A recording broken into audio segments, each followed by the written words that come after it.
here at Howler. And at Nerd Nite, we love sharing stories, and we love to acknowledge that Indigenous people around Australia have been doing this for tens of thousands of years, passing it on to their children and their children's children and throughout their communities. So we're so excited to celebrate that tonight. I'd also like to acknowledge that these shows would not be possible without the generous sponsorship of the La Trobe Institute for Molecular Sciences here in Melbourne. Their generosity has been so kind this year, and we would not have been able to put on such great shows throughout the year without them. So, I'm Ebony. Welcome. And this is Jared. Woo!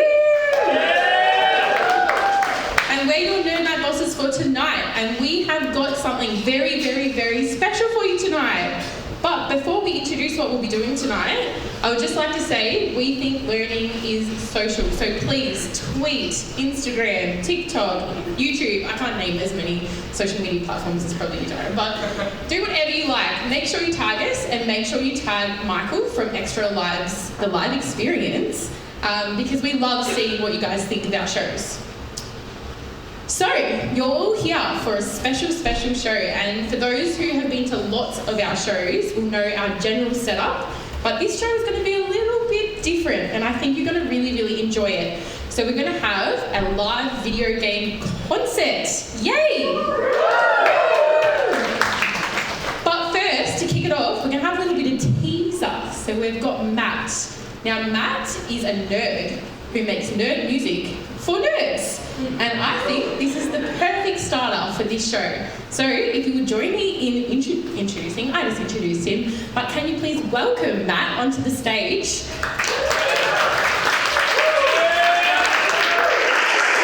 And I'm going to pass the microphone over to Matt. There you go. Thank you very much. Beautiful. Thank you very much. Look, before I get started, I just want to try something, and you're welcome to sing along if you know the lyrics to this one, alright?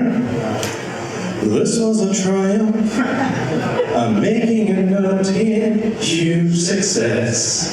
It's hard to overstate my satisfaction. Hey, you knew the lyrics, alright? You knew the lyrics, and why? Because video game music is different. Now, every generation of gamers has music that speaks to them. If I had gone out here and done, I don't know, exactly. It's music that has a purpose. It's what makes it different. It's music that sets a scene. It's music that introduces things like a boss or announces to a room that you've set a new high score. So, as was introduced, I am Matt Frequencies. I am a nerd who plays and makes video game, nerd music for nerds. I have a specialty in video game music, a collection spanning Pac-Man to Pokemon, thousands of remixes, but a special passion for Sonic the Hedgehog. Yeah! In all of his forms. Okay, yes, I lied, the werewolf, alright, but the music was still good, alright? Now, I want to talk about how video game music is used to tell stories and how we convert memories to melodies. So, let's talk about the history of video game music to start with, okay? In the beginning, video game music was used to try and entice you to play. It was short, sharp, memorable, and very repetitive. Why? Arcades. Think Pac-Man, right? Or perhaps Burger Time.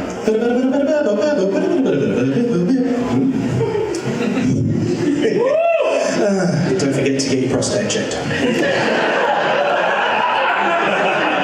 Me too, by the way. But there are many, many other examples of catchy, easy to remember video game themes that span decades. Mortal Kombat, for instance. Okay?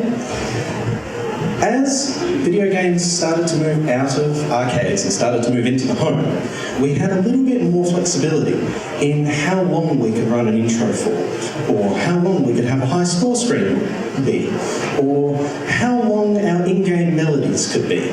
As the tech improved, so did the music. A really good example of this is the Commodore 64 and a little-known game called Whizball. Anyone heard of it? Yeah. Martin Galway. household name in my house, maybe not in yours, but I hope you'll go look him up later. The intro note of the Whizball opening theme is one long-held, sustained chord that was inspired by Freddie Mercury and could have been played by the man himself.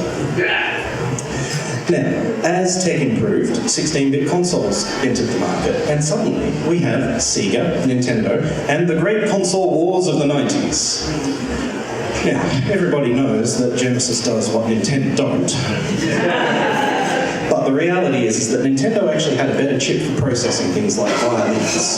So, we had melodies of Mario in the home, in the living rooms of millions. Jazz. Very much jazz. Right? These slightly strange syncopated melodies, these broken beats. And Sonic the Hedgehog with his rock and roll inspired soundtracks, but also, funnily enough, very, very jazzy. Think about Chemical Plant Zone, or perhaps Casino Night Zone.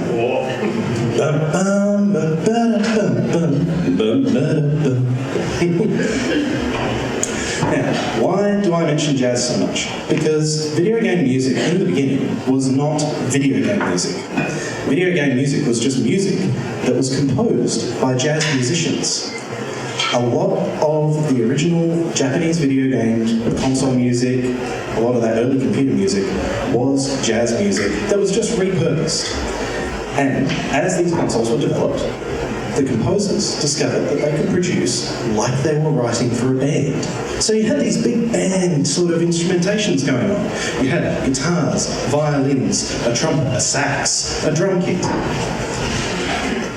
What sort of came forward from that is this very strong, very unusual type of music that is specific to video game.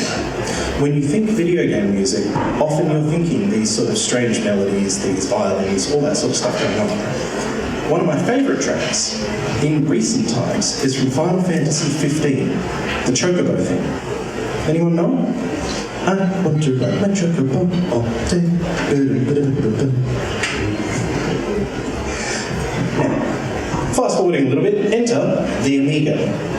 The Amiga personal computer, something that is lamented by me as being hideously, hideously mismanaged, was a possibility, a universe of possibilities for video game music creators to work with samples, actual recorded samples, not just like synthesized or wavetable generated sounds. Actual recorded trumpets, recorded pianos, violin, and vocals. And that made itself known in the incredible soundtracks of things like Lotus, Zool, Worms, Worms DC, and regrettably, none of those were good enough to beat Doom. Doom took the PC world by storm, and honestly, it didn't matter that the PC sound chip was terrible, it didn't matter that it only had 4 bits of memory, it didn't matter that trying to install a Sound Blaster 16 was an absolute nightmare, it didn't matter that most people heard the Doom soundtrack as literal bleeps and bloops on their PC speaker audio, it still took the world by storm. E1M1 is something I still play. Now, fast forward again to modern video game music. Had the Amiga managed to take hold, we would have seen this happen a lot sooner. But video game music is now generally composed in short chops, short sequences that get mixed up depending on what's happening on screen, what the action in the game is. Are you in combat? Are you traversing? Are you looking into a boss battle? Good examples of games that have used this: Doom 2016, Untitled Goose Game, and the Grand Theft Auto series, among others. One of the big songs that you will know from Doom 2016 is The Only Thing They Fear Is You. However, that song doesn't exist in Doom in its current format that you can find on the OST or on YouTube. It only exists as short sections. It is not possible to play the entire 7 minutes of The Only Thing They Fear Is You in-game. Now, game music, mood. Game music is designed to set a mood. You know this. The thing about games is the music is serving the purpose of the music in silent films of the early 1900s. Okay? What the music is attempting to do is convey emotion. So you might have the relaxing early music of the Green Hill Zone, which you heard just before. Or you might have the Arabian melodies of a desert. Or the soaring feeling of being underwater.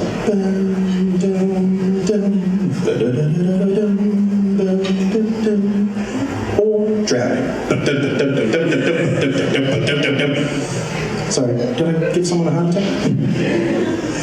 It can also convey entering a fight or flying through space against impossible odds, entering a machine city. Music in video games is music that is designed to help you battle, it is designed to help you command, conquer, to race, to strive, and to win. It is also music that helps you mourn, to remember, and to celebrate. And in my case, it is also music to help you party. I think video game music speaks to many of us on a personal level. It is a shared language that we have all experienced because a lot of us grew up as loners, a lot of us as nerds were spending our time in the library or spending a lot of our evenings on the computer at home with these melodies. And as such, they have these experiences associated with them. You know, you might have some songs that you just can't stand, like the Marble Hill Zone theme out of Sonic 1, because you just kept dying on the bloody lava pools in the second area. Yes, that was me. Or maybe you like the GoldenEye 64 soundtrack because it reminds you of time spent split screen playing with friends. One thing is common about all this though. Video game music is different than any other form of media, and I will stand on this, it is different to any other form of media because when video game music is playing, we are in control of the action. We are working to try and achieve something. We're working to try and overcome some complex task, or to try and finish a level, or to try and command our troops to beat the enemy, or perhaps we're trying to build our own civilization. We are in a learning mode. When we are experiencing video game music while we are playing, our minds are prepared to learn stuff. And as a result, the repetitive melodies, by design, stick in our head with the emotions that go with that process of learning. So, memories become melodies. And the repetition drives them deep into our head, so that the next time we hear them, those emotions come bubbling back up. I'm sure there would have been songs in that intro set that you related to, that you heard, and you went, oh my god, I remember doing that, I remember being there. Right? It takes you back to another time. I riff off of that. When I write stories using video games, I take advantage of those emotional connections because my intent is to bring a room together by connecting with video game music in a new context, creating a new story, a new memory to go with those melodies. So then the next time you hear those melodies, you go, damn, I remember when I was doing that. And that is an incredibly special feeling. Now, video game music is how I found my people. It's how I've ended up here today, standing talking to you lot. It's also how I've ended up connecting with EXTRALIVES, who are, well, Michael from EXTRALIVES is here, and he's going to be giving us one incredible adventure tonight, and I'm very much looking forward to it. So, since you're all here for a story and an adventure, I think I should hand over and let the story begin.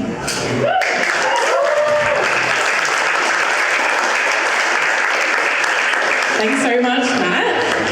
The frequency of this show doesn't allow us questions. We're on a very tight schedule, but it is my absolute pleasure to introduce this fabulous looking man in this tracksuit, who is Michael. Michael is EXTRALIVES, the Lives Experience. He's come all the way from the US.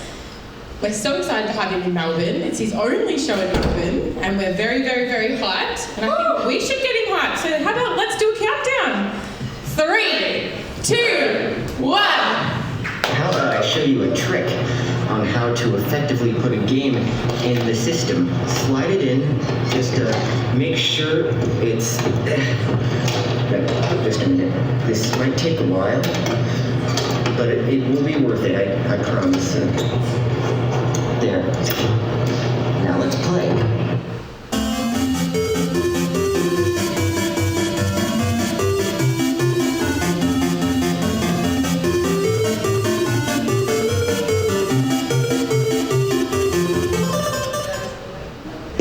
Hey everyone! Quick note before we start. What you're about to experience is the world's first Choose Your Own Adventure story concert. That means you are the main character, and the audience decides what happens at various key points in the tale using Extra Lives' tamper-free voting technology. All you need to do is use this QR code or go to extralivesmusic.com on your device's browser. Enter your email address and zip code. Then check your email and click on the title of today's game. Extra Lives Summer Vacation. We use this system to make sure our software isn't confused by duplicate voters, and so we end up emailing only the people who are geographically matched. Today's show has more than 30 possible variations, so voting is one of the most fun parts of the Extra Lives experience. But there's no pressure to sign in if you don't want to participate in choosing the outcome. Oh, one last thing. If whenever our adventure hits a decision point, you don't see the current question displayed on your screen, simply hit refresh or reload on your voting wand, your smartphone browser, and your mana will be restored. We'll take 60 seconds right now to give you a chance to log in before the show starts. If you don't make it in time, don't worry. Simply go to extralivesmusic.com at any point during the show to log in, and you'll immediately be able to vote. Hashtag democracy, baby.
We are Extra Lives, here on a holy mission, a mystic quest, here to lift you up. We come from the farthest corners of the universe, far beyond the last continuum. Dave, from the haunted depths of planet Cerberus. Mark, from a world consumed by a great sea. Tim, from the hidden danger of Green Hill Zone. Michael, from a scientist's prayer in the year 2000X. We will now take you back in time, back to when you were just a child. Extra Lives, power up in 3, 2, 1.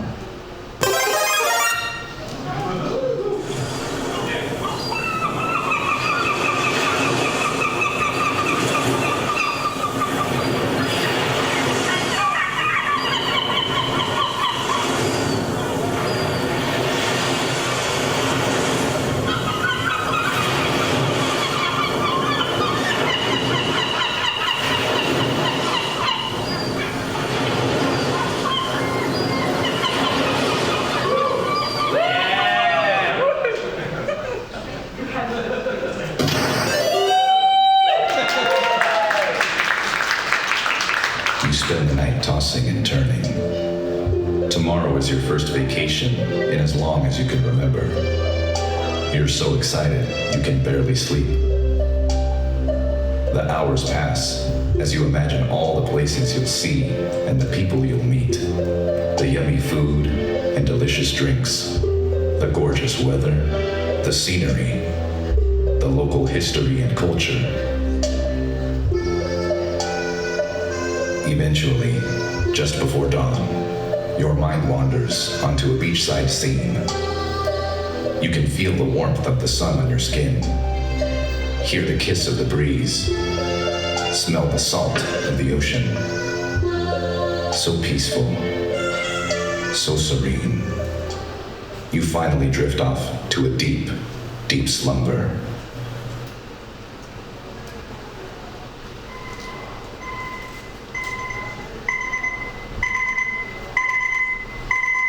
Oh, you've overslept. Your flight leaves in less than 90 minutes. You leap out of bed, your heart racing. You summon a rideshare service, but then remember, you forgot to pack. You grab the nearest suitcase from the closet and begin stuffing in random clothes, comic books, and even a classic video game console. But to your dismay, the bag won't close. It's packed too awkwardly. You hear the honk of a car horn outside. Your ride is here, and if they drive off without you, there's no hope of catching your flight.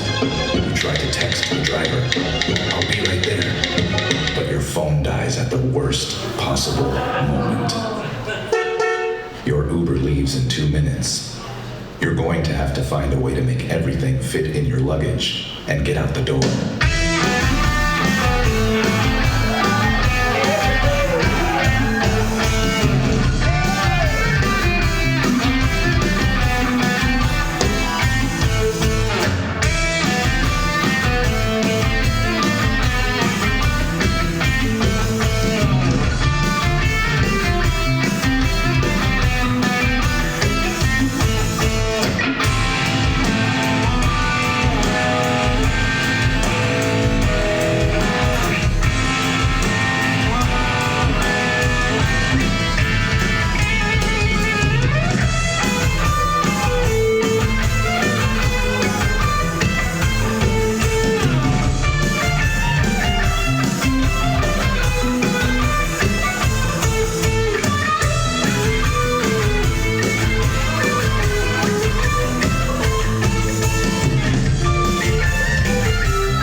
Just as your driver's pulling away.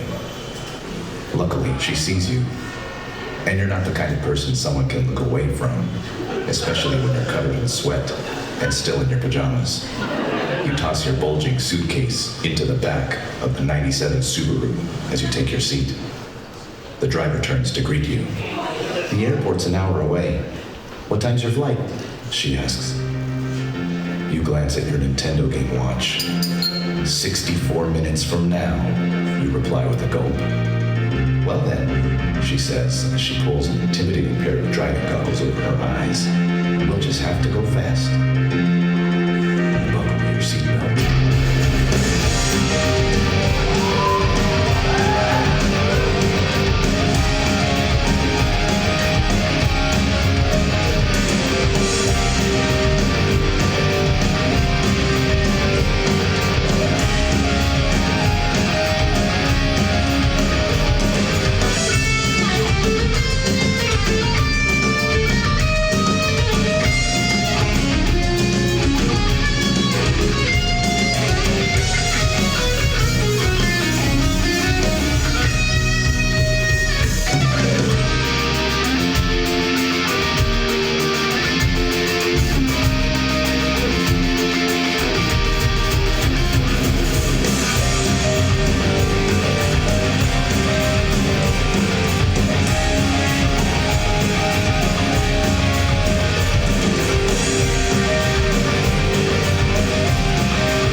You arrive at the airport more than 30 minutes before your flight. You tip the Uber driver 2 turbo boosts for a job well done, then hurry to the terminal.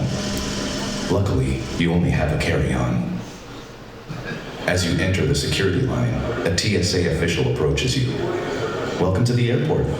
Do you have any valuable electronics in your bag? Nope, you reply. Just an Atari Jaguar. Great, says the agent as you approach the conveyor belt. Please leave your jacket on and remove your hat. Do you remove your hat or remove your jacket? Press A to take off your hat. Press B to take off your jacket.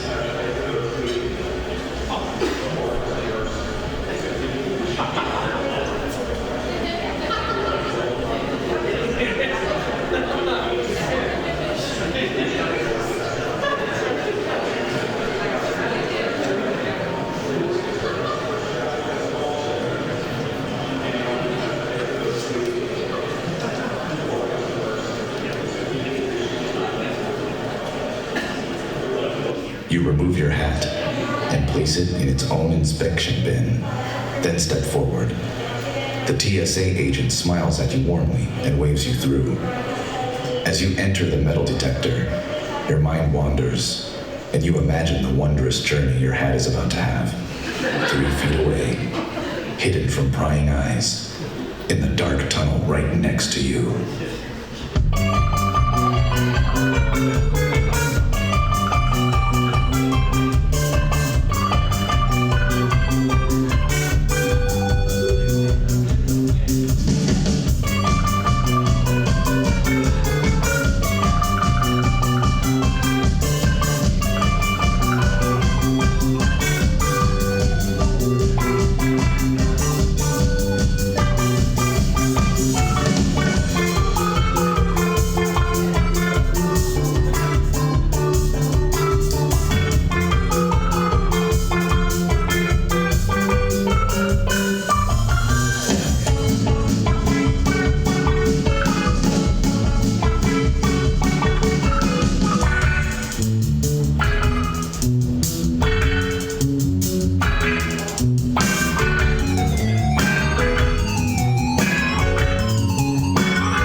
None the wiser for all your imagining, you retrieve your fashionable hat, place it in your inventory, and head to the gate. You arrive at your flight just as the doors are about to close. The gate agent is powerless against your charming smile and devastating good looks. Or is it the fact that you're a Super Gold Supreme Platinum Plus member of the airline's Frequent Flyer Club? In any case, he's kept the air bridge open just for you. You've made it to your flight.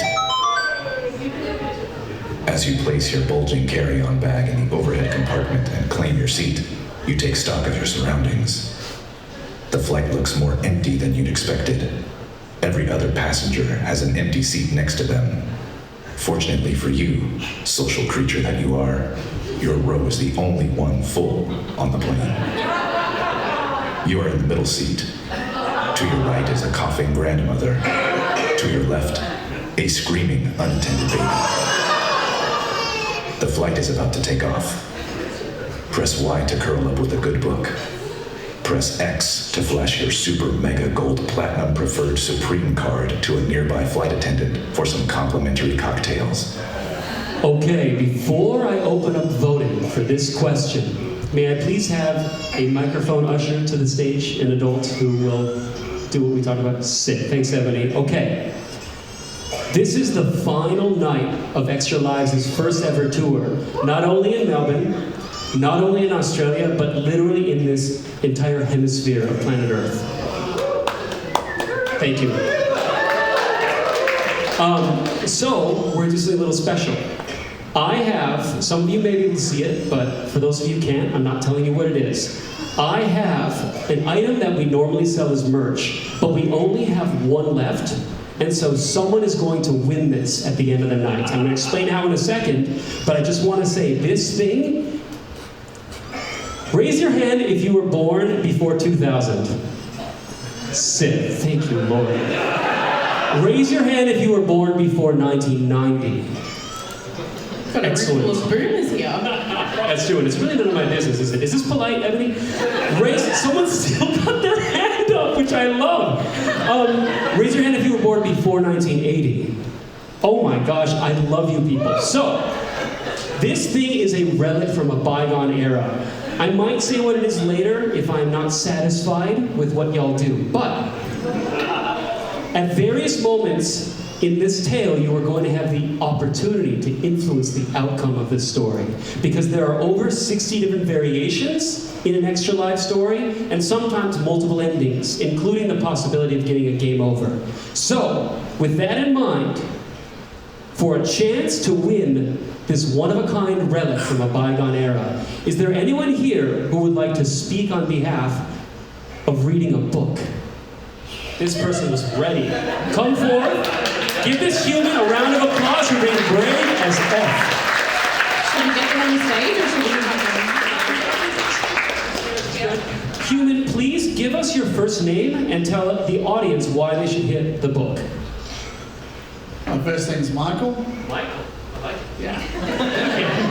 Got it for my birthday. Same girl. Happy birthday, by the way. And why we should hear the book? Yeah, why the book? It's the word. It's the word. That's where we put them. Give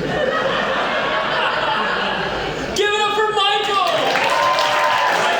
So Michael has entered consideration for the best prize of the night. Is there someone here who would like to lobby on behalf of complimentary cocktails? Wow, you were ready. Come forth. Who are you and why should we make an irresponsible choice?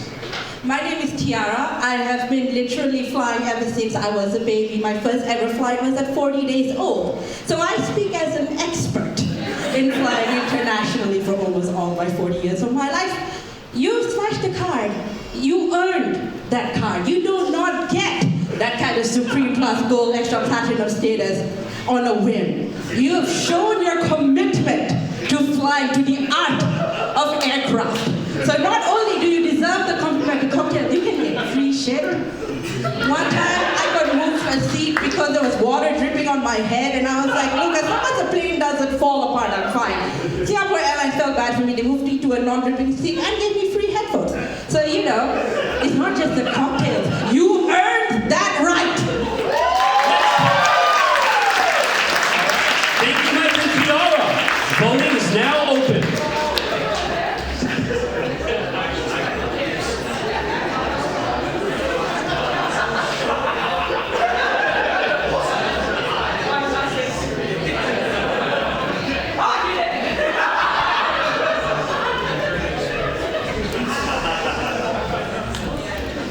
Believe it or not, having run this show in many places in New Zealand and Australia, this is actually the biggest proportion we've ever had for someone to read. All right, Kiara takes this one.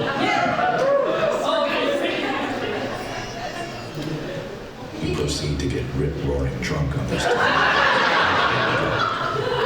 Your last coherent thought before the seventh Bloody Mary takes effect is...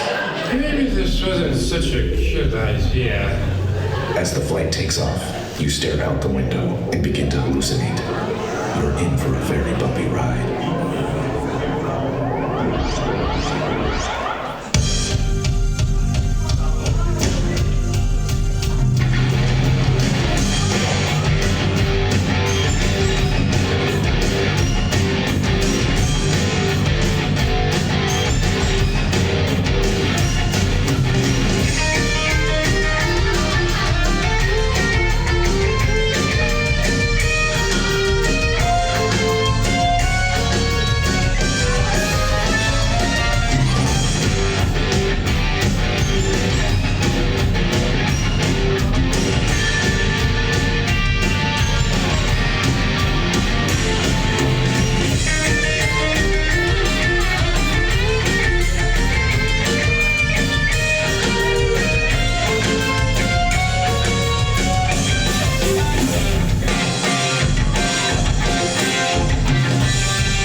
I need to leave this aircraft.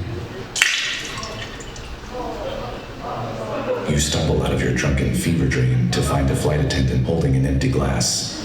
Falco, you feebly mutter as the water runs down your face. The flight attendant doesn't seem impressed. Welcome to paradise, sir, or madam. Would you kindly deplane so that we can clean the aircraft? You catch a hint of glare in the attendant's eyes, then notice the horrible stench of vodka, reposada, and soju emanating from your seat. The crying toddler and coughing grandmother are nowhere to be seen. In fact, it looks like all the other passengers left the plane some time ago. A quick look through the airplane window reveals a brilliant, sunny day. You can hear calypso music wafting liltingly from outside. You gather your belongings, smile guiltily at the flight attendant, then scurry off the plane. You are on a tarmac in paradise. It's a beautiful day. The kiss of the ocean is in the air. This airport, however, is impossibly small. You walk to an irregularly shaped platform marked Arrivals. There are many mysterious dots on the ground. Before you can guess their purpose, you receive a push notification on your phone. Please note, due to lingering supply chain issues, there is only one Uber on this island. Please expect significant delays if there are multiple guests who need a ride. You immediately begin to hail a car, but find yourself thwarted by a new foe. No reception on your smartphone. A single, lonely bar of service flickers on and off, taunting you like a PlayStation's loading screen. There are 3 other people standing in the rideshare area. You look up, eyeing each of them with suspicion, and notice them doing the exact same thing. The 4 of you begin spreading out across the platform while checking your phones. Each of you wants that ride. Apparently, the first person to find a spot with decent reception gets the island's lone Uber. Let the games begin.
But first, we're going to have another amazing talk from another amazing nerdy nerd. And we're going to hear from Shu Ezekiel this time, who's a science communicator, science educator, but a massive nerd about Mario Party. and it can be a little bit divisive. Hopefully we don't start any fights tonight, but I'll leave that up to Shu. So everybody, please, warm welcome for Shu.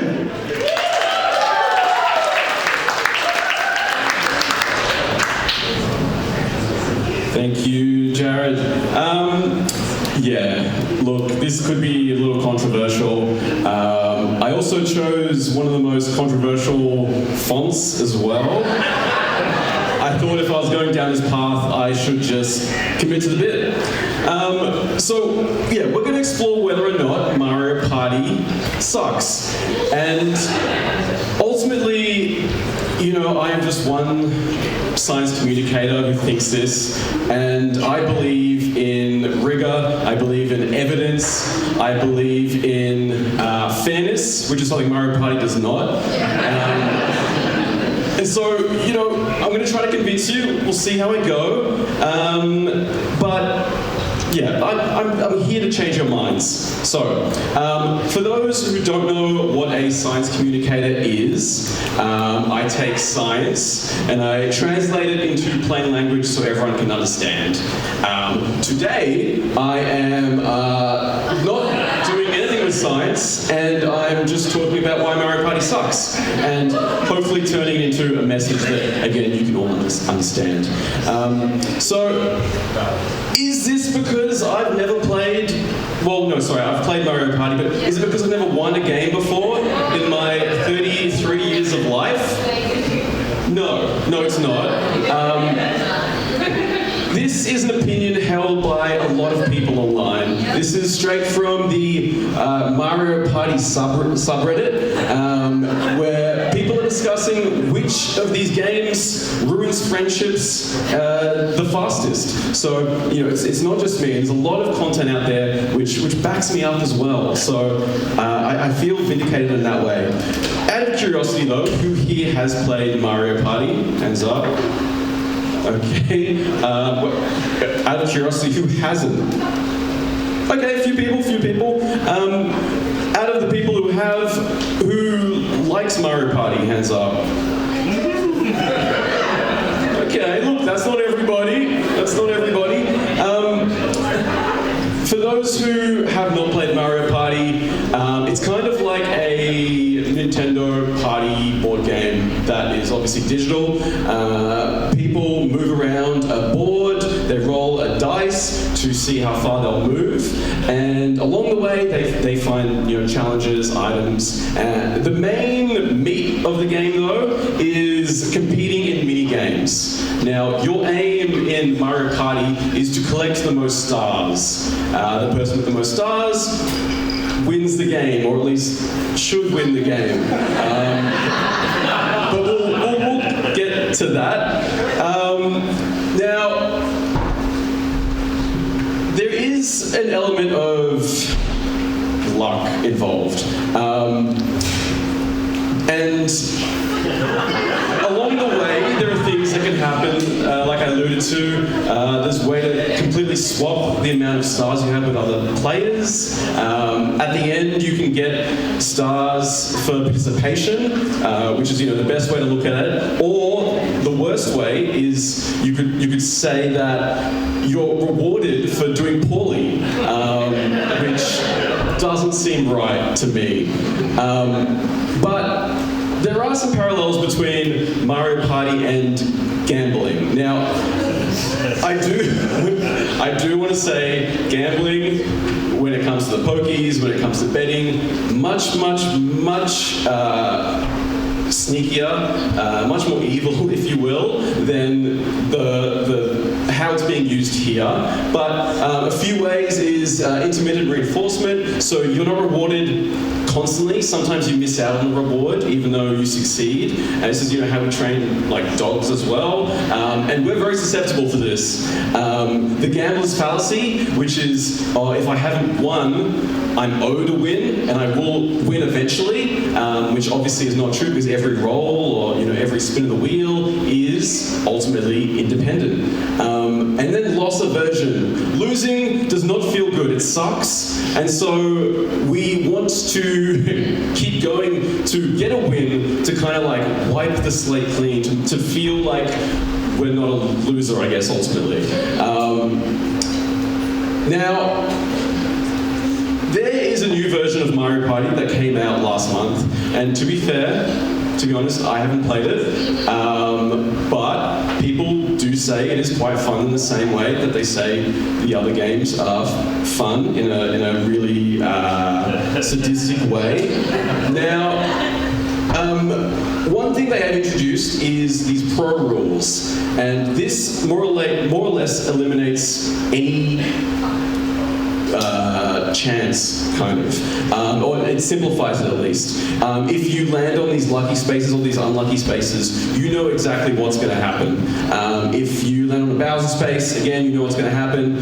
It makes it fairer. And that is the word that Nintendo uses, which to me sounds like an admission of guilt. So, yeah, take that. Now, studies have also found that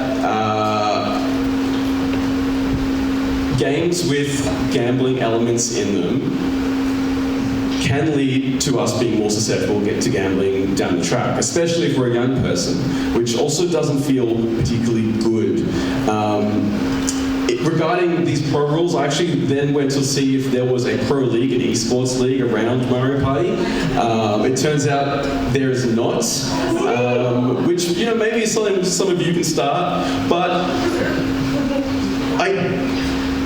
I was thinking on this, and to be fair, there are good players, and there are not so good players. Which makes me feel like maybe it's not just up to luck. And so, you know, in part that is to do with understanding how the mini games work, knowing the tricks, but it's also about knowing how to approach those risks and knowing the probabilities and to working with the odds. Choosing items that will get you, that you know will increase your chance of getting to a certain square you want to get to, and using them at the right time to increase your probability as much as you can. Now, the YouTuber Golden Owl actually made a really interesting comparison here. He said that this is pretty much financial risk assessment and management. So, if we look at this, there are actually a lot of similarities with good players and what they do, and what bad players don't necessarily think about. And to be honest, I don't think about this, which may explain why I haven't won a game yet. But most of us don't. Most of us don't have that literacy.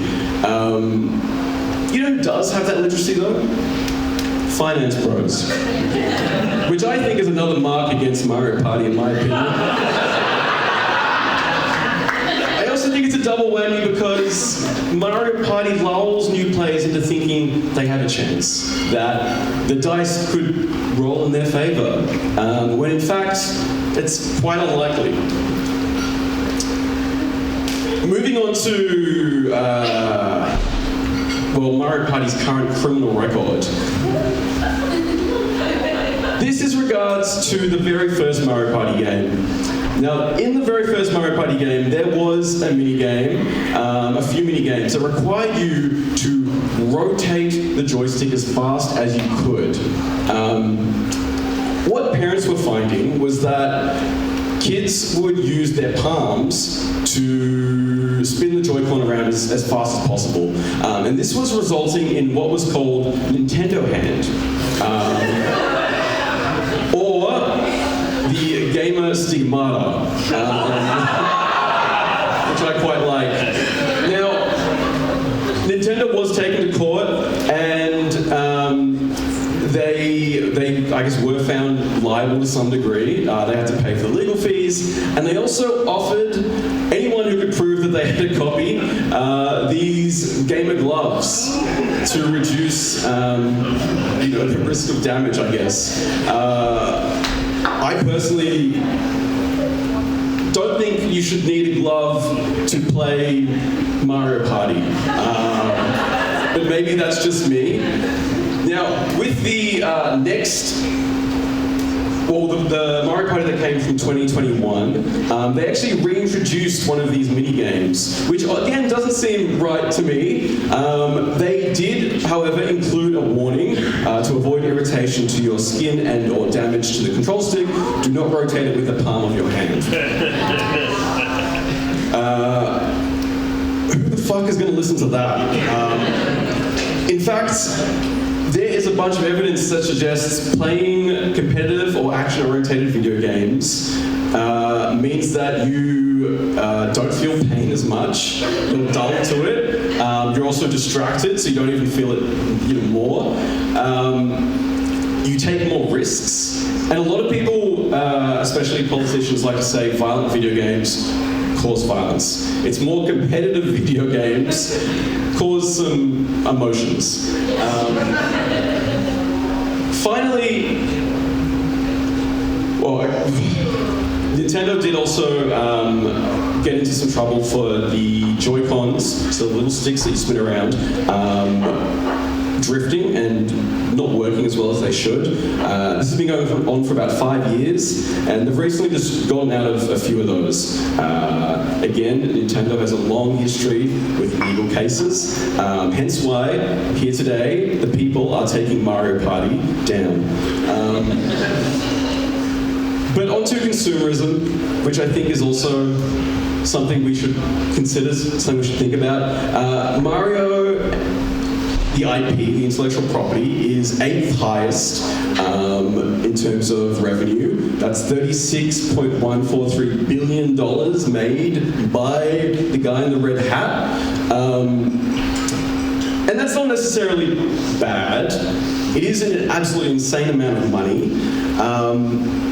But a paper from 2010 looked at this idea of Wii-themed parties. And I think we can take that now to modern day. People love playing the Switch as a group. And the way that Nintendo markets some of these games is that if you have these games, if you have this console, you can be the cool friend, you can be the popular parent. And I think that is also a little deceptive, because at the end of the day, they're trying to push products, they're trying to sell stuff, and I think we need to keep that in mind. Now, at this point, to be honest, I was thinking to myself, what am I doing researching this and writing this presentation? Because ultimately, you should be able to play whatever you want to play. And I don't have to play Mario Party. But I think as gamers, as nerds, we get very passionate about things. And part of that is to do with the community, and the sense of connection we feel with these properties and with these games. And that's a really beautiful thing. But I also think it's really important to keep in mind how these games and how others are trying to get us to do things and think certain ways, feel certain emotions. So, I guess, you know, if you don't hear from me for an extended period of time, it is because Nintendo has taken me out. It's not quite at the Disney level where there'll be a rooftop sniper aiming at you. But hopefully that's food for thought. And if you want to follow some of the other weird stuff I do, like a live D&D on sciencey things, check out my website. But thank you very much for listening, and hopefully you enjoy whatever game you want to enjoy. Thank you.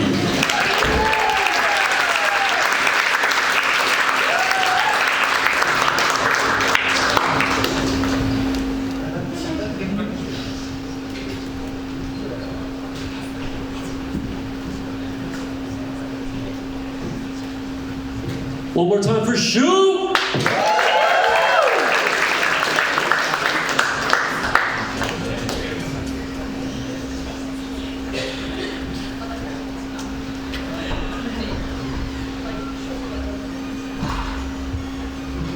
Success.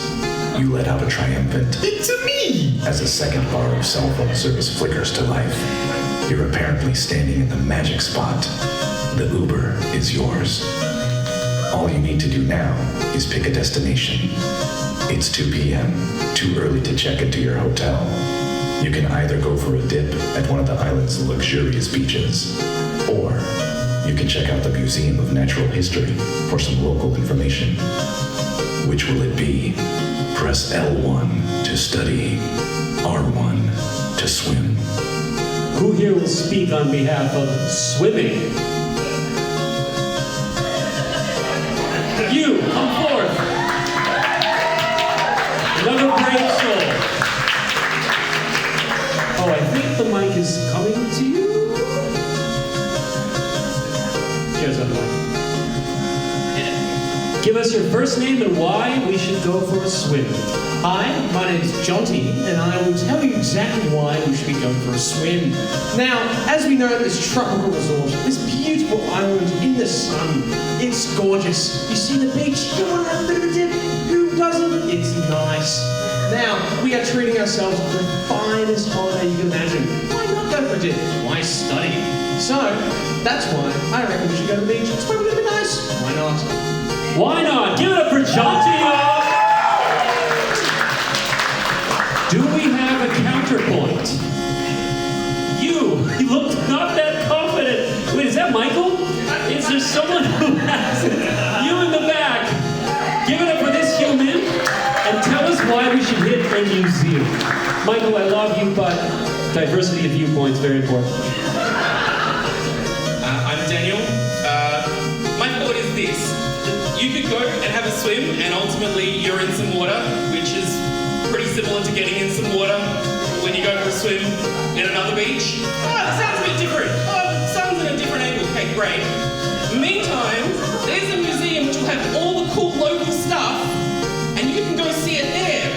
If you don't, you're relying on people to go and steal that shit and bring it back to your museums back in your country. And that shit is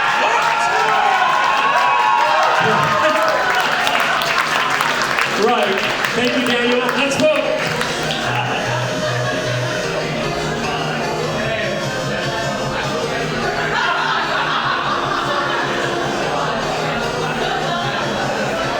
Oh my goodness.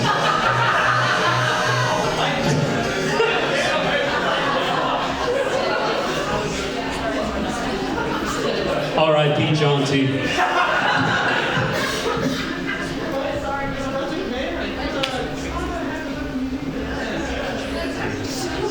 The Uber arrives promptly and takes you to the local museum. The driver seems surprised by your choice. I'm never taking anyone from the airport straight to the museum, he says. Most people can't wait to get into the water. I guess I'm not most people, you reply, and a giggle ending in a snort. Feeling especially cool, you equip your notepad and spectacles as you exit the Uber and enter the totally rad Museum of Natural History.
You slake your deep-seated thirst for information about museum politics and alchemical reagents, at least for one day.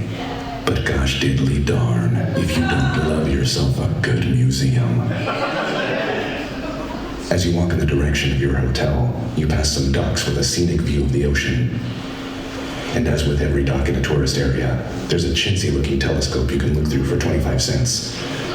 Of course, you're a sucker for chintzy, so you quickly find yourself 25 cents poorer. You are looking out at the sea through the telescope. You have limited time before your quarter runs out. Press right to look right. Press left to, well, you get it.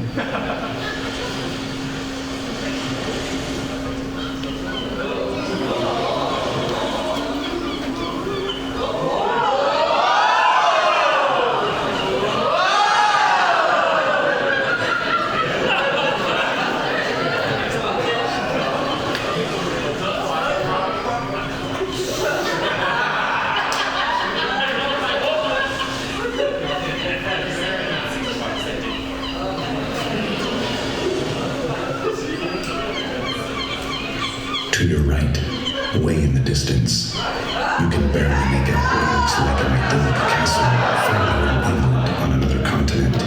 Wait, was it left? Yeah! Shit.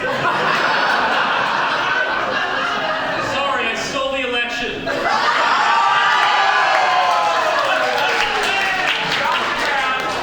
You turn your telescope to the left and see a distant city on another continent, obscured by a haze of industrial smog. Something stirs deep inside you, and then you remember, hey, isn't that the dystopian metropolis from the hit Choose Your Own Adventure show, Extra Lives in the Land of Eternal Spring? Timer's almost finished. Press up to look up. Press down to eat a spaghetti sandwich. L-O-L. Just kidding. Press up to look up. Press down to look down. Now would be a very good time before we vote to remind you all that it is possible to get a game over in an Extra Lives show. Who will speak on behalf of looking up? Why am I hearing sounds of fear? Who will speak on behalf of looking down? You, human, come on.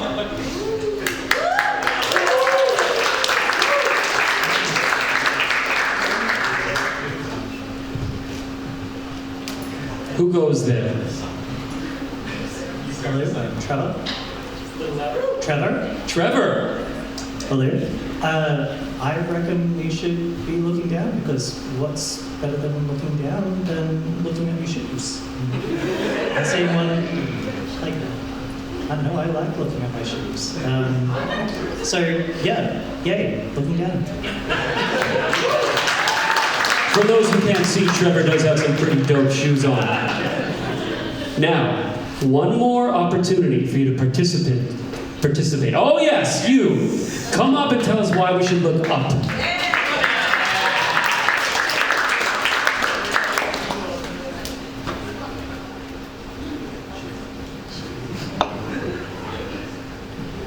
Hi, I'm Mick. I think we should look up because, well, our host has just given us a very pretentious warning. And I can only assume that that warning relates to the spaghetti sandwich, and we must look up to make sure a seagull doesn't come and steal it. Surely the getting lost must be when you lose your sandwich. This person looked at me after they said that to see if I flinched or made a reaction, and I did not.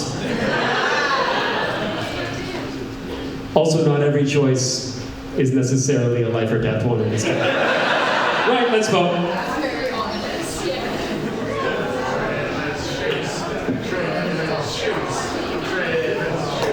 Come on down!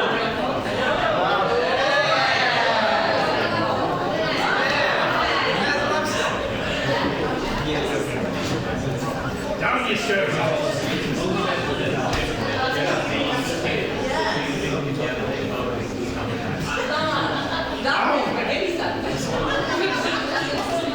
You look up and catch a plane doing something you haven't seen in quite a while. Skywriting. Did you know that skywriting was invented during World War I by British RAF pilots looking to provide smokescreen cover for naval ships and to send important messages to people on the ground?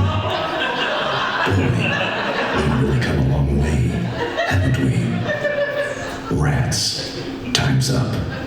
And that was your last coin, too. Oh well, it's starting to get late anyhow. You make your way to the hotel. As you walk the lonely road to the courtyard Marriott Hotel, you happen upon the most beautiful fountain you've ever seen. This feels like that perfect storybook moment for you to make a wish. You reach into your pocket for a quarter and... drat. You already spent your last quarter on that sick telescope. You really want to make a wish, though. You rifle through your inventory for something reasonably coin-shaped, but the only thing you're willing to part with is... your pants. A fountain fairy appears, looking at you expectantly. At any rate, you make a secret wish, then offer your undergarments to the fountain.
Fairy dust off your shoulders. That was pretty rad. You're about to reach your hotel when you realize you left your pants back in that fountain. Oh well.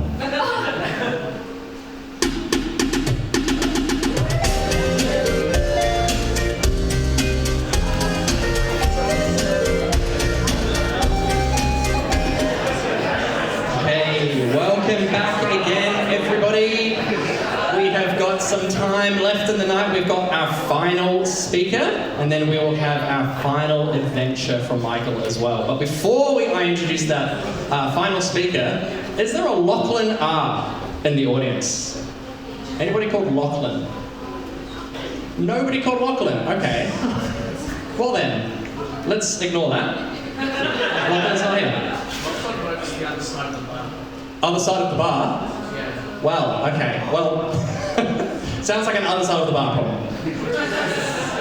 So, our final speaker is going to be talking about an amazing game, Final Fantasy. There's many iterations, so much to talk about. Got an amazing speaker in Pedro. They're a comedian, a writer. They're even on TV sometimes. So, please, can everybody put their hands together for our final speaker of the night, Pedro.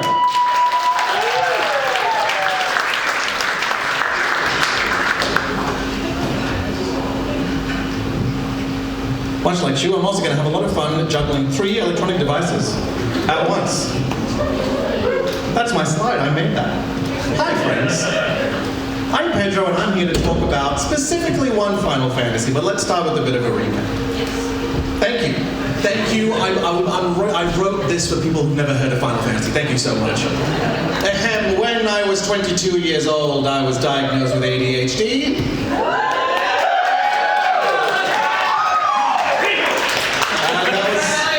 And that was the moment I realized why I liked Final Fantasy so much. There's technically hundreds of these games, but only 16 core ones. Final Fantasy 16 only came out last year. Let's focus on just the main 16 we don't have all day, unfortunately. Each Final Fantasy is set in a completely original world, with original characters. Not every game is the same kind of fantasy. Some are medieval like Game of Thrones. Some are medieval like The Princess Bride. Some are medieval like Blade Runner. And at least one is medieval like Fast and the Furious Tokyo Drift. Each game has a totally unique set of characters, unique mythology, unique world. Each game only has enough world building to last one story. So it's very accessible and very easy to retain for my brain. There's no complicated overarching lore that you need to hold in your head all the time, like Lord of the Rings or Star Wars or Fast and the Furious. I consider myself a bit of an unprofessional expert. I have played all of the main 16 Final Fantasy games, except for Final Fantasy. Has anyone here played Final Fantasy 11? One person. Yeah. Oh no, few people. Wow. I thought. I did not finish it. Yeah. Well, I'm surprised there's people who played it at all. I thought that's just something you lied about on podcasts. But wow, welcome. And now, look, before I start this talk, there is a spiky head elephant. My talk's about Final Fantasy 4, all right? Specifically 4. Okay. Before I start this talk, there is a spiky head elephant in the room that we need to get out of the way first. Even if you've never heard of Final Fantasy, if you have even a cursory understanding of the games industry or games culture, there is one Final Fantasy you most probably have heard of, and that is Final Fantasy 12. I'm kidding, 777, Marsha. Final Fantasy VII is so popular that it's developed a cinematic universe unto itself with countless prequels, sequels, reinterpretations, and remakes. For anyone who's confused, it's the curse of Final Fantasy VII. I don't have access to pressing that button. If someone wants to wander up on stage while I'm talking, I love company.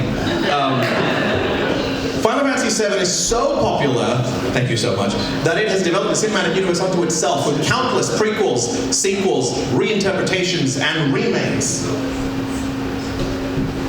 No. Oh, there's a trackpad. I could have done it. That's just classic thing. Yeah, no. Shitty male culture is the thesis of what I'm about to talk about.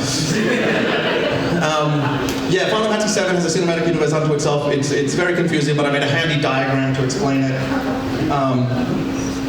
Oh no, now the button doesn't work.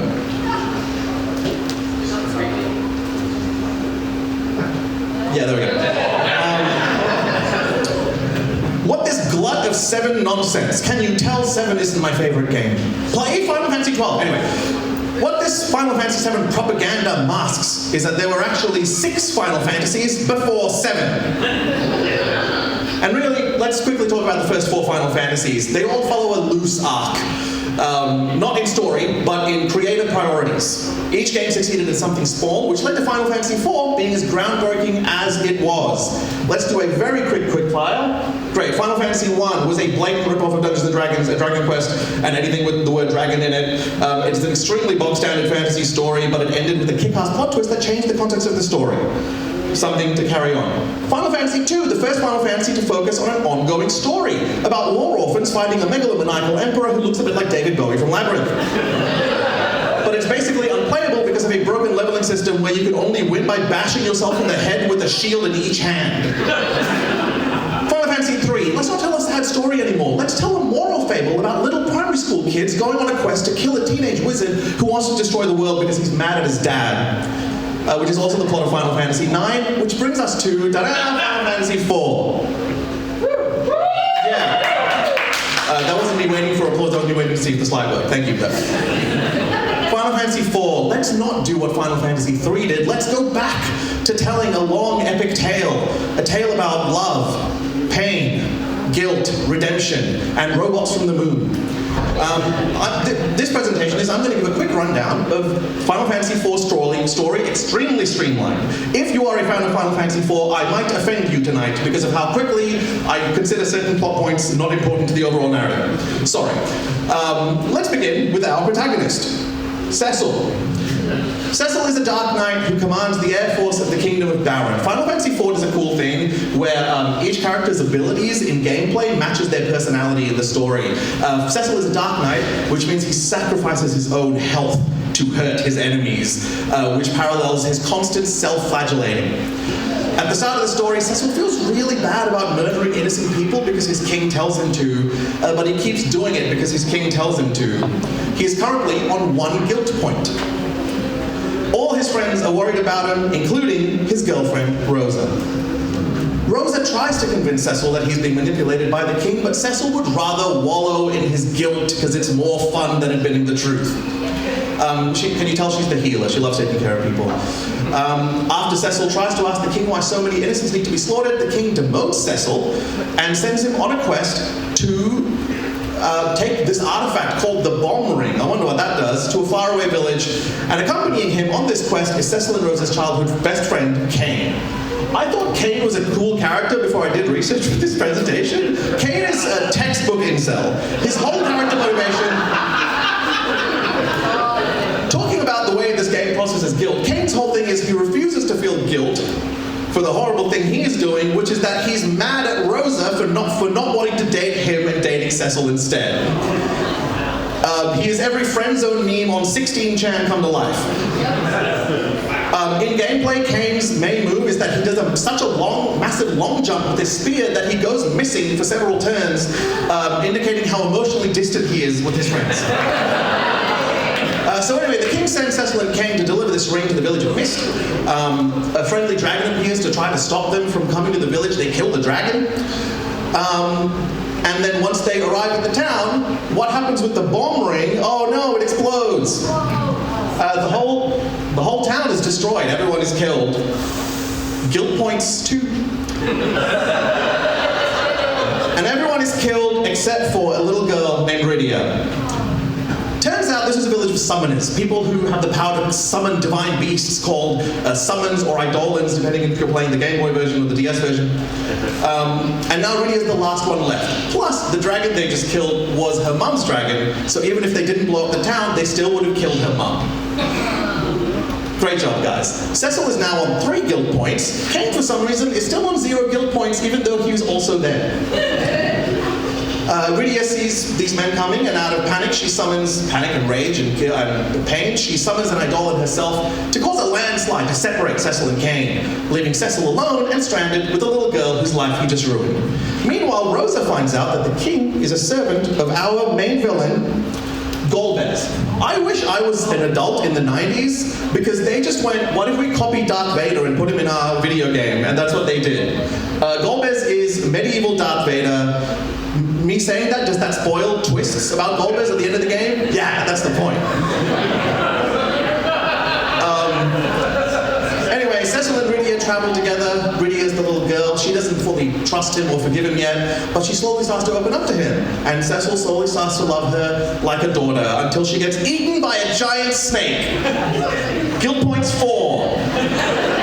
Now, because this is a very quick, streamlined version of the story, some characters just don't have any great impact. Teller's a cool character. Teller, he's an old man who's very powerful but forgot all his spells because he's so old. Is that a good representation? Anyway, Teller's whole thing is he wants to save his daughter from the daughter's crappy boyfriend who he doesn't approve of. That boyfriend in question is Edward, the cowardly bard. By the time Cecil and the gang arrive at Edward's castle, Golbez has already bombed it to bits, leaving Edward the only survivor. Edward's parents and Teller's daughter sacrificed themselves to protect Edward. Edward is on 20 guilt points? That's pretty crap, right? which leads Teller to get very mad. Teller finds out his daughter's dead, gets very mad, and very famously tells Edward that he's a spoony bard. I know that's what I say when I'm mad at someone. Spoony. Anyway, Edward joins the party for a bit and then he leaves, which is kind of the best thing he does because he's also useless in gameplay. His special ability is hiding. Anyway. The party runs into this dude, Yang. Yang is such a cool character, but again, useless for this presentation because he doesn't really do much for the overall plot. He also dies at some point. Anyway, Cecil is once again alone. He's stranded, and he accidentally runs into the town that he massacred at the start of the game, where everyone hates him. But the elder of this town, Felicity, tells Cecil that he has to go on a redemption quest. He has to climb Mount Ordeals and redeem himself. Mount Ordeals, Final Fantasy hadn't fully mastered subtlety or subtext yet. But on his quest to Mount Ordeals, the Elder sends with him 2 comic relief spies, Palin and Porin. Twin wizard kids. In battle, Porin pretends to cry so enemies go easy on her, and Palin pretends he's stronger than he is so enemies get afraid. Neurodivergent icons. I love them so much. Anyway, they take Cecil up the mountain so he can be rewarded for his guilt with a cool makeover. Cecil transforms. He goes from being a dark knight to a sexy, sexy paladin. He no longer hurts himself to hurt others, but now he heals and protects his friends. Thus began his quest for redemption. Surely no more guilt can penetrate this skinny kind of insect armor, right? Until Golbez traps them in a room where the walls start closing in and the 2 kid twins sacrifice themselves to save Cecil. That is now 3 children who have died because our protagonist can't do things for himself. I lost count, there's like 5 or 6 guilt points right here. Cecil then finds out that Rosa has been kidnapped by Golbez's main minion. Who's that minion? It's Kane! Remember Kane, the best friend? Incel culture and refusing to accept fault has warped his mind so much that he's been brainwashed by a dictator, totally not applicable to real life. The party runs to save Rosa out of Golbez's robot tower lair. There's no time to explain. And they save her. They fight Golbez and weaken him enough that the mind control on Kane ends. So Kane is now good now, which is signified by him finally starting to feel guilt. So Cecil, Rosa, and Kane meet up with their friend Sid at some point, another cool character who is useless to this presentation, but he, Final Fantasy has a tradition that every Final Fantasy needs to have a character named Sid serving some role, and I think this Sid is the sexiest. Anyway, Sid also dies. But don't worry, it's to save Cecil, you guys. Golbez confronts the team again, stronger than ever, and he's about to kill them when suddenly they are saved by Rydia. She's back, and she's an adult now. Turns out she didn't get eaten by the sea snake. The sea snake was an Eidolon, a magical creature who wanted to save her from the people who killed her family. Fair. She went to live with them in another plane where time moves faster, so she spent 20 years with a loving found family who treated her well, and now she's back in her late 20s. She's now the oldest person on the team to save the day and help Cecil again. I love that they found a really convenient way to cure a little girl's trauma. It's time travel, so now Cecil doesn't have to feel bad anymore. Yay! They meet up with another character that's just no time to explain. Edge, I call him the fuckboy prince of the Ninja Kingdom. You don't need to know anything else. His parents were kidnapped by Golbez. There's no time. And the team is finally ready to take down Golbez on his headquarters on the moon. No time to explain. So the team finds this ancient spaceship. Again, the story's so huge, there's no time. So they go to the moon for the final showdown / exposition dump. On the moon, they meet an alien space Gandalf named Fusoya. Fusoya says that this whole time, plot twist, this whole time Golbez wasn't evil. Golbez was being mind controlled by the real villain. It's cheap, but wait for the Darth Vader twist. Golbez was able to be manipulated because of the guilt in his heart that he's been carrying since he was a teenager. That guilt in particular is when he was a teenager, Golbez's parents tragically died and he suddenly had to look after his baby brother. He didn't want this responsibility, so he abandoned the baby and ran away. And that baby grew up to be Cecil. Luke, I am your brother. So anyway, Golbez is a good guy now, and you know why? He feels guilt for his actions. He feels really guilty for abandoning baby Cecil, and also the genocides. Anyway, the gang finds out that all these aliens are in like magical cryogenic stasis. They're refugees whose planet got destroyed, and they're looking for another hospitable planet like Earth, but they need to wait until their medieval civilization evolves to a state where they can accept peaceful aliens, because they can't right now. But they're happy with it, so they're just chilling, sleeping until the time is right. But there's one alien space wizard who doesn't want to wait, and he's our true bad guy, Zemus. Zemus has been trapped on the moon this whole time, but he's been using mind control to manipulate Golbez to slowly letting him out of his prison. And he's ready to break free. He does. Zemus doesn't feel guilt for any of his actions, for wanting to, kill all humans, because his hatred for humanity overshadows any guilt he could possibly feel. Together with Golbez, the party manages to kill him. Zemus is dead. However, like I said, his hatred for humanity is so strong that his hatred develops sentience and crawls out of Zemus's corpse like the girl from The Ring. Meet the final boss, Zeromus, who is all of Zemus's hatred come to life. What a cool concept. Anyway, he dies.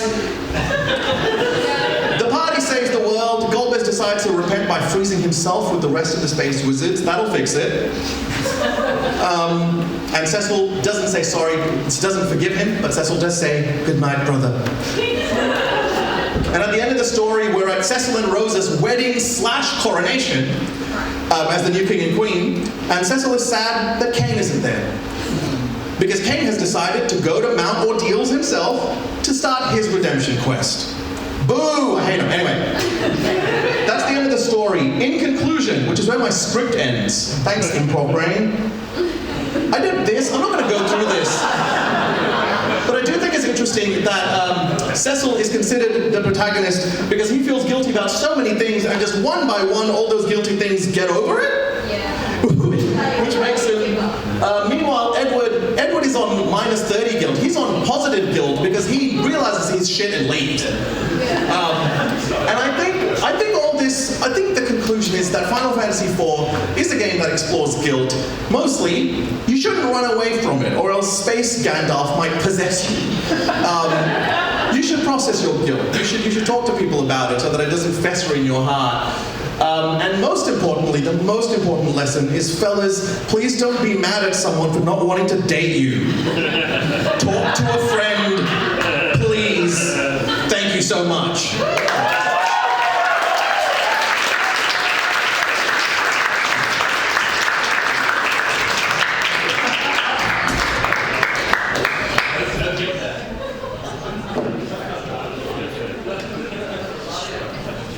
One more time for Pedro! Literally my favorite video game of all time, no joke.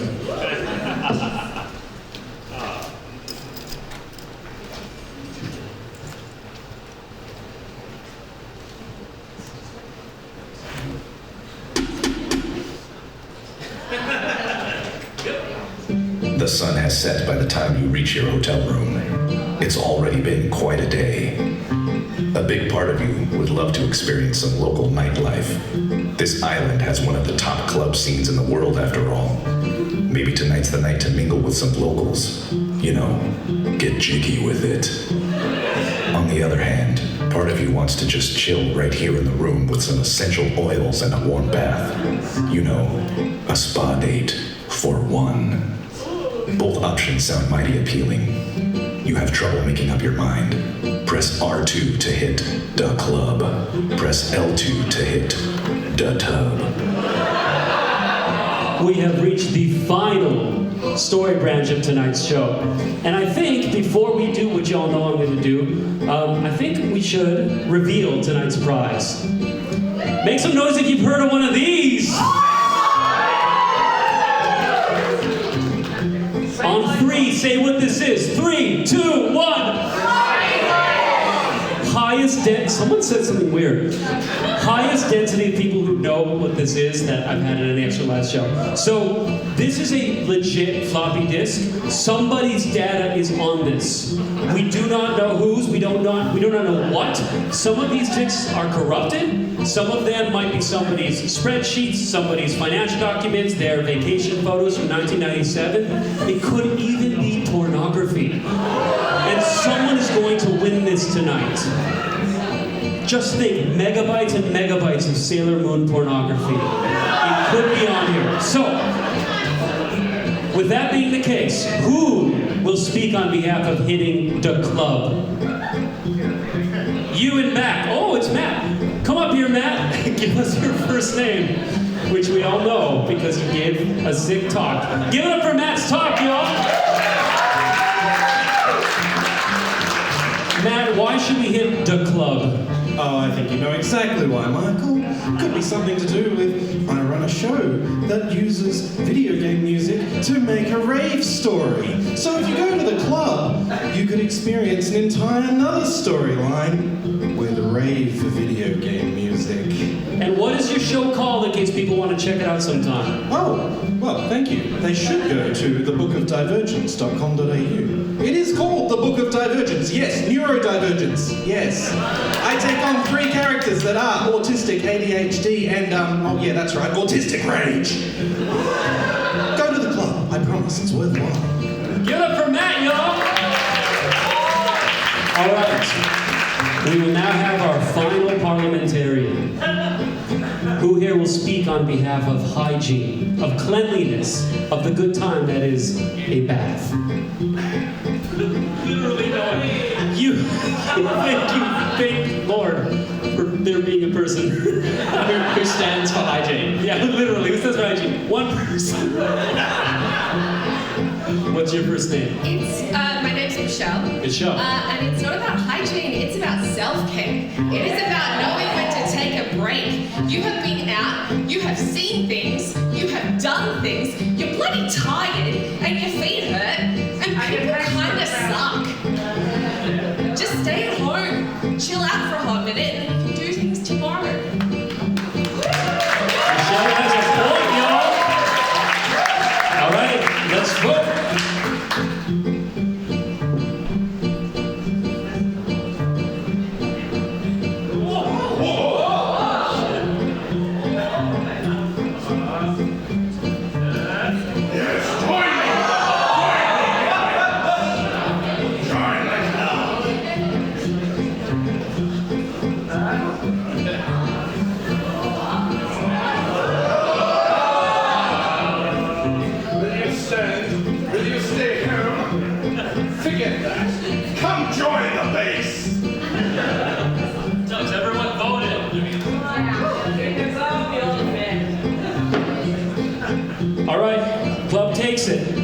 Before I send you all, yeah, give it up. First of all, give it up for everyone who participated tonight. This has been an amazing crowd to end your run. So first things first, I want to give away tonight's prize, which goes to... Is Tiara still here? Yeah! Tiara! Come on up! Well done, Tiara. Thank you very much. Excellent work. Right. We are now going to find out how this story ends, but before we do that, it would be remiss of me to forget to say a few things. First things first, I want to give a huge shout out to Howler and Nerd Nite Melbourne for taking a chance and bringing Extra Lives in. Big round of applause for the powers that be. Many, many thanks to the other speakers tonight. Many, many thanks to Ebony, to Jared, as well as to Halo who couldn't make it tonight. These people are freaking awesome. Also, we always say in North America, don't forget to tip your bartenders. I don't know if that happens in this hemisphere. No.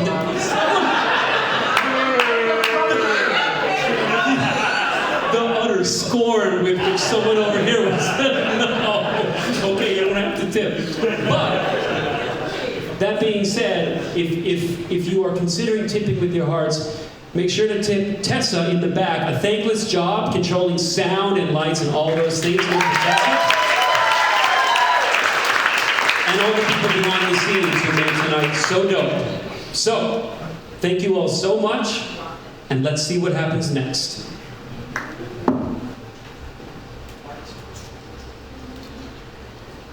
You make your way to the island's thriving nightlife district, rather amusingly called Las Vegas.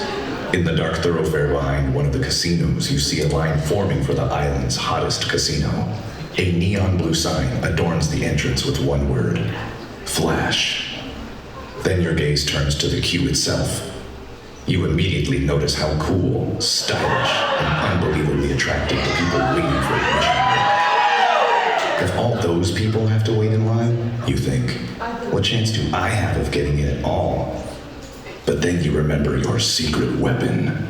You reach into your inventory and grab your blue dancing shoes, equipping them on your feet.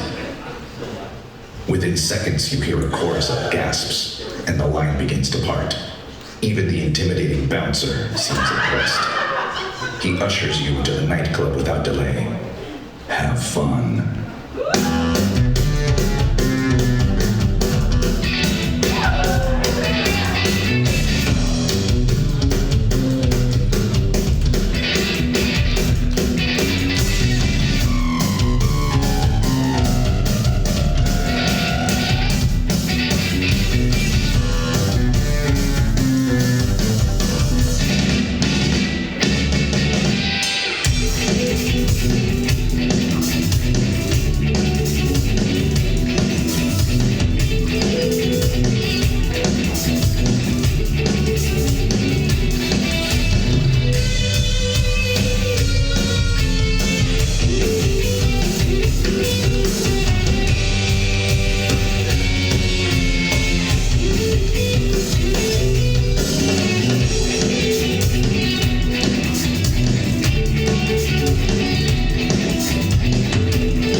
kid with the name tag Eddie stands behind it, handing out e-tanks to the other patrons. You're about to ask for the same when you remember you haven't eaten since last night.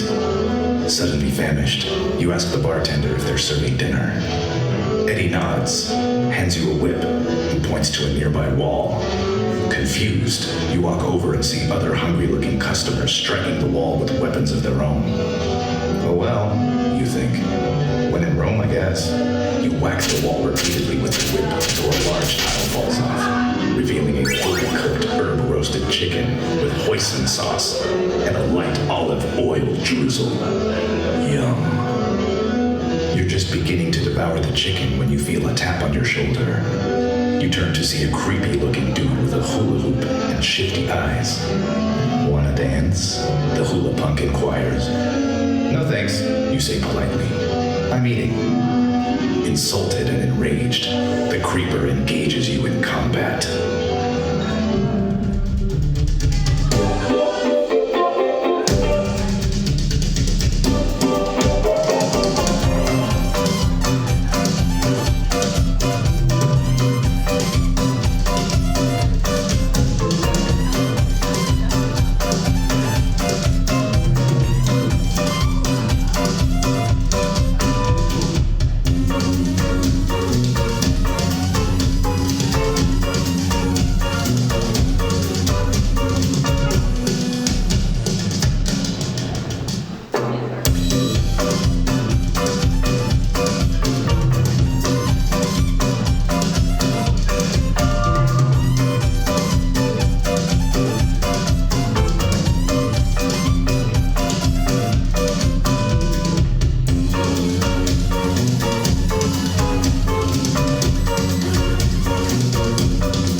the barrage of weirdos in the nightclub, seeking some fresh air outside.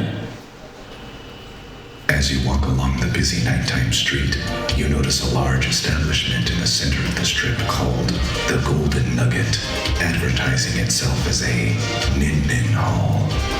Curious as to what this might mean, you approach a random stranger in a magenta leisure suit. "Pardon me, good sir," you ask. "Can you tell me what a Nin-Nin Hall is?" He gives no response. The guy just pumps his fist and uppercuts nothing in particular. Maybe he's crazy, you think. You try your luck with the man in the yellow hat. "Pardon me, good sir," you ask. "Can you explain what a Nin-Nin Hall is? Oh, and also, aren't you that dude from the Curious George books?" No response. The gentleman just sachets in place, while the fellow to his right punches the air endlessly. Frustrated, you move on to a pair of kind-looking ladies. "Pardon me, fair maidens," you ask. "What happens over there at the Nin-Nin Hall?" The woman in blue continues to circle her compatriots silently. The lady in the red bikini does the same, but there's something different about her. You catch a glimmer of something in her face that you recognize. Is it fear? It's then that you notice the crowd is creeping slowly towards you. You see a ruthless gleam in their eyes and get a bad feeling. Closer and closer they approach. You look to the other ne'er-do-wells and bikini-clad showgirls for help, but they merely move their hands up and down in an endless mechanical motion, like the upstage cheering section at a Chuck E. Cheese. You're surrounded, and it looks like you're going to have to fight off all Las Vegas by yourself. Or are you? You suddenly feel a familiar presence by your side. Just to your left stands a woman girded for battle. It's the coughing grandma from the airplane. Next to her, fast asleep and wearing nothing but socks, is the formerly screaming baby. To your right is that random green mermaid who followed you home from the docks. Shoot. Sorry, I forgot to mention her in the story. But anyway, she's there. She's ready to fight for you. The menacing crowd is making moves too.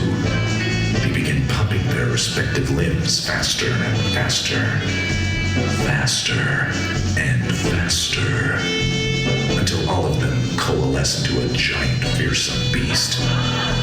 All of them except one. The showgirl wearing red seems to have recovered her senses. She moves to join you, doffing her cap politely and putting up her dukes. One has become 5, and now you have a fighting chance. The battle is upon you. Can you survive against Las Vegas Incarnate?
entered your hotel, safe and sound. Wow, what a wild night. You look into the mirror and notice a few bruises on your face and forehead, but nothing too bad. Whatever happens in Vegas stays in Vegas, you guess. With the sun beginning to rise, you walk outside your room to lie on the beach a few blocks away. Another beautiful day in paradise.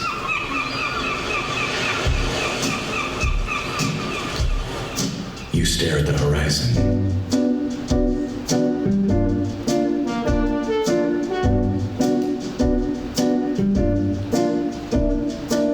Just like in your dream, you can feel the warmth of the sun on your skin. Hear the kiss of the breeze, smell the salt of the ocean. You can't help but laugh as you reflect on how much you've experienced in the last 24 hours. The frenzied last-minute packing, the mad dash to the airport, the plane ride, fighting with other passengers to get an Uber. Not to mention some unexpected harassment from the locals. Somehow, none of these troubles seem to bother you now. Maybe it's how challenging these past few years have been. Not just for you personally, but for everyone you know. Our tolerance for mischief is just higher these days, you suppose. But now, all those challenges seem to melt away as you lie here in full view of the endless sea and boundless sky. You realize just how badly you needed this. It's important to take a vacation every now and then. You take a deep breath and a long exhale. You're truly grateful to be here.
Thank you so much, Michael. Can we give one more round of applause for Michael?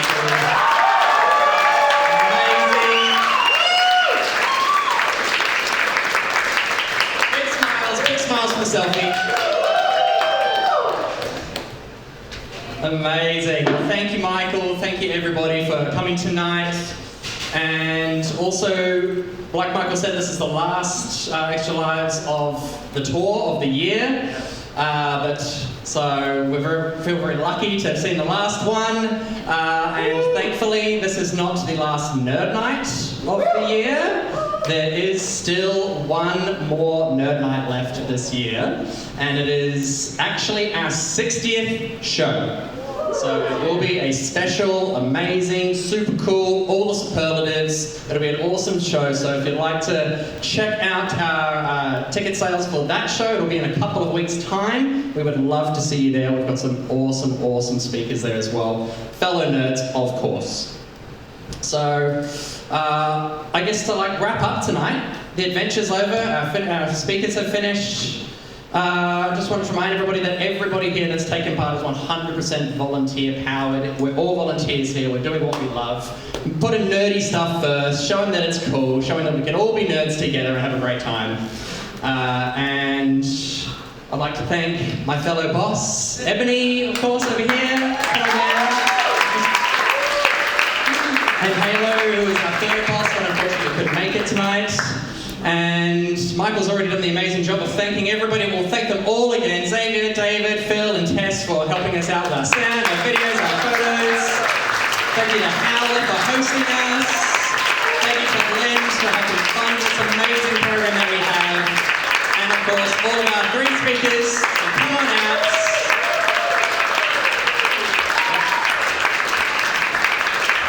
One final round of applause, everybody, please, for our three fantastic speakers. Great job. Really special event that we had tonight. And of course, one celebratory mug for Michael too. So we hope that you enjoyed tonight. We hope that we see you at our 60th. And we hope that you can follow us along on all of these social medias that we have, that everybody is covering up right now. As well as the as well as Michael and Extra Lives as well. So please follow along to see what's happening more in the Nerd Nite world and more in the Extra Lives world as well. And lastly, thank all of you guys for coming out tonight. Couldn't do this without you, so a round of applause for you. And that's it, everybody. Thank you again for coming. We hope you had a great time. And yes, hopefully we see you again at our 60th in a couple of weeks' time.